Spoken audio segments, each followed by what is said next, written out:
Kwa majina naitwa Joseph Yona Wachalinze, tunafahamiana. Leo nimemsikiza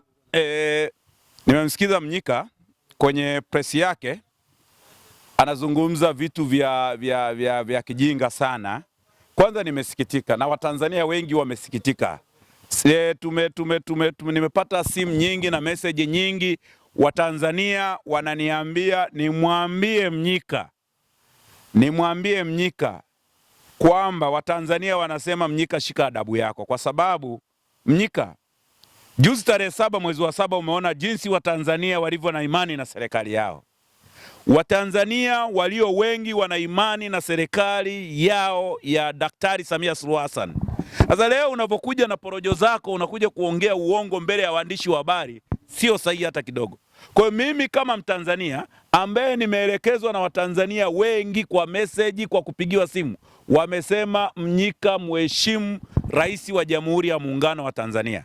Unatakiwa uache kuwa na ile mihemko ya vyombo vya habari. Mihemko ya vyombo vya habari na mitandao ya kijamii itakufikisha pabaya. Mnyika, uwe na adabu na rais wetu wa Jamhuri ya Muungano wa Tanzania. Wewe unasema wewe mwenyewe unatokeza kwenye vyombo vya habari, unaiomba serikali milioni 500, unaiambia serikali kuhusu bajeti sijui iliyopita, unaiambia serikali kuhusu mafuta, unaiambia serikali kuhusu mambo mengi.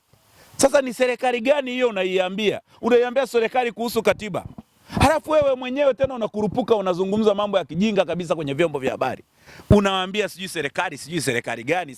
Kwa hiyo Watanzania wengi wamesema ushike adabu yako. Ni bora ungekuja ukazungumza zile hoja za Watanzania ambazo walitaka kuzisikia, kwamba kuna hoja ambazo zinatembea mitandaoni, Heche ni mwizi. Kuna hoja zinatembea mitandaoni, halafu wewe unakuja kupiga porojo pale, unadanganya watu kwa sababu ya miemko ya waandishi wa habari, si wanataka content.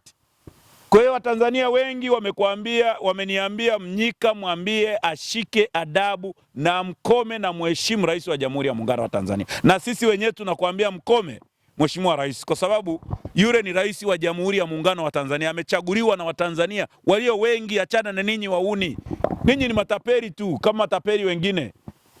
Mlisababishia matatizo watu Oktoba 29, tarehe 7 mwezi wa 7 na sikukuu nyingine 25, sijui tarehe 9 Disemba, mmeshindwa na Watanzania wamewakataa. Watanzania wamewaonyesha, waliwaambia hata sisimizi hata andamana, hata paka hata andamana, na hakuna mtu uliyemuona anaandamana. Ni kwa sababu walimsikia na kumwelewa Rais wa Jamhuri ya Muungano wa Tanzania. Na viongozi wote waliosema hakuna maandamano, kama unataka maandamano fata taratibu, omba kibali, utapewa maandamano. Lakini leo unakuja unababwaja mbele ya waandishi wa habari, lakini wewe huyo waandishi wa habari hao wanakuangalia, unazungumza, unaomba milioni 500 ya msajili wa vyama vya siasa. Maana ya serikali ni moja, ina mihimili mitatu. Yaani Mnyika sijui uelewa mdogo, sijui hata sheria ujui. Yaani serikali ni moja, ina mihimili mitatu. Muhimili wa kwanza ni serikali kuu, muhimili wa pili ni bunge, muhimili wa tatu ni mahakama. Hivyo vyombo vyote unaviona ni serikali, kila kitu ni serikali. Sasa leo unaomba serikali gani? Alafu wewe mwenyewe unatoka unabwabwaja. Lakini mwisho wa siku, waandishi wa habari, niwaambieni, Mnyika kisheria aliyetakiwa atoe ile tamko ni Blenda, kwa sababu kamati kuu, vikao vyote vya kamati kuu, baraza kuu, mkutano mkuu, anayemaliza vile vikao lazima atoe mwenezi wa chama, na ndio maana upande wa CCM anatoa mtu mmoja anaitwa kiongozi. Upande wa Chadema anatakiwa kwenda kutoa Blenda.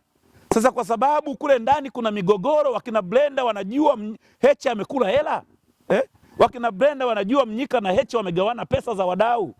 Wanajua wamegawana pesa za vyama vya siasa kutoka nje ya nchi. Wamekula wenyewe, wamejigawia wenyewe. Akajitokeza Mnyika kuzungumza. Lakini kisheria alitakiwa Blenda ndiye aende kuzungumza na vyombo vya habari. Sasa Mnyika ameenda kwenye vyombo vya habari, ameenda kutukana wenzake.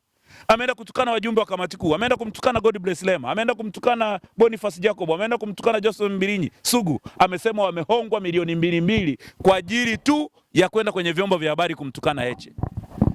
Mnyika, hujaenda kuzungumza hoja ambazo watu wanazitaka huku mtaani. Zile milioni 60 Heche alizopelekwa, na Godbless Lema ziko wapi? Ndio watu sio za tone tone, achana za tone tone.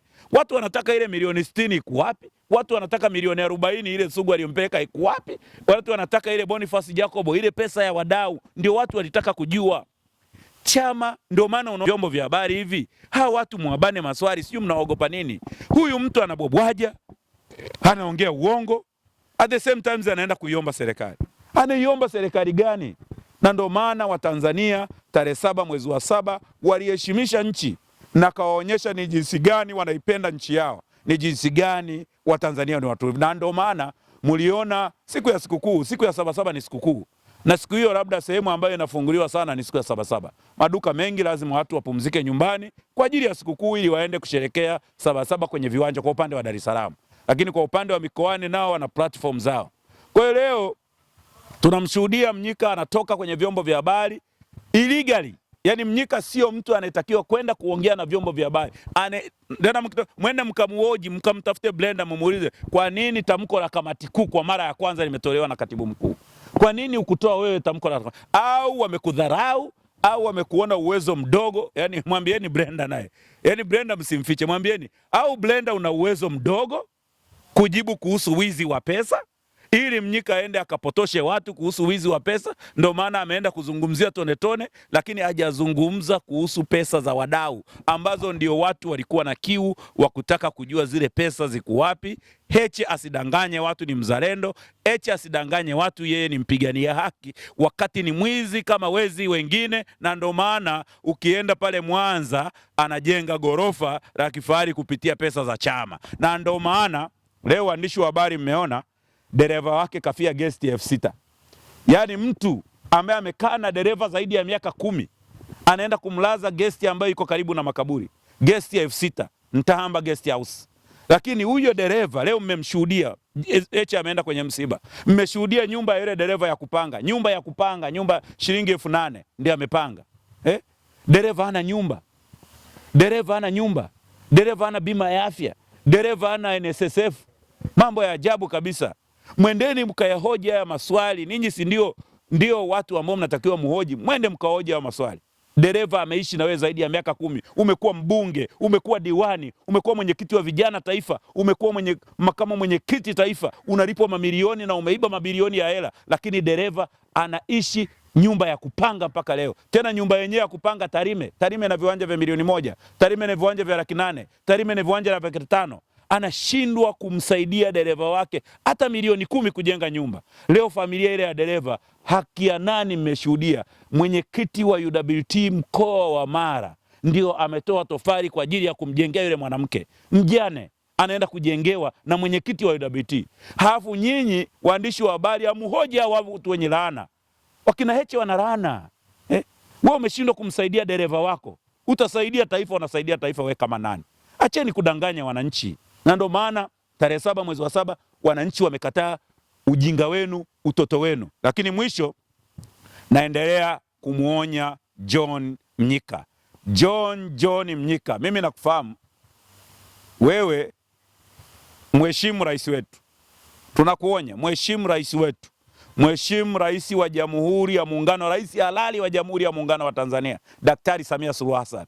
Na ameunda serikali yake, na serikali yake sasa hivi amepata vijana wamenyooka.